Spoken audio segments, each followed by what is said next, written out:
DTV news కి స్వాగతం. Doctor BR Ambedkar Konaseema జిల్లా పి గన్నవరం నియోజకవర్గం. ఎవరి వాటా ఎంత, ప్రజలు ఏమైతే మనకేంటి, ఇసుక బకాసురులతో ప్రజా ప్రభుత్వ అధికారుల కుమ్మక్కు.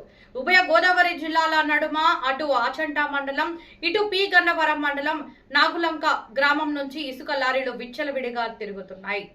ఎటువంటి పర్మిషన్స్ లేకుండా అర్ధరాత్రి 10 గంటల నుంచి ఉదయం 6 గంటల వరకు 3 నుంచి 4 అడుగుల మేర తవ్వవలసిన ఇసుకను 12 నుంచి 15 అడుగుల లోతు త్రవ్వి ప్రకృతికి వ్యతిరేకంగా ప్రవర్తిస్తున్నారనే విషయాన్ని స్థానికులు అధికారుల దృష్టికి తీసుకెళ్లినా ఏమీ పట్టనట్లు వ్యవహరిస్తున్న ప్రజా ప్రభుత్వ అధికారులు. ఒకే వారంలో ఇసుక లారీల వలన 2 ప్రమాదాలు జరిగి 3 ప్రాణాలు కోల్పోయారు. అయినా పట్టించుకొని అధికారులు. ఒక పక్క మత్స్యకారులు ఇబ్బంది పడుతున్నామని, వేటకు వెళ్లే సమయంలో ఎక్కడ ఏ గుంతుందో తెలియని ప్రమాదంలో మేము ఇరుక్కుంటున్నామని ఏ అధికారి పట్టించుకోవట్లేదని, అలాగే రైతులు తమ పంట పొలాలను నాశనం చేస్తూ అర్ధరాత్రి వేళ అధికారులు లేని సమయం చూసి ఈ పని చేస్తూ మా పంటలకు నష్టం చేస్తున్నారని వాపోతున్నారు. ఇక కొద్ది కాలంలోనే పుష్కరాలు రాబోతున్నాయి. ఆ సమయంలో భక్తులు ఎటువంటి ఆగచాట్లు ఎదుర్కొంటారు అనే సమస్యను కూడా గుర్తించలేని పరిస్థితిలో అధికారులు ఉన్నారు.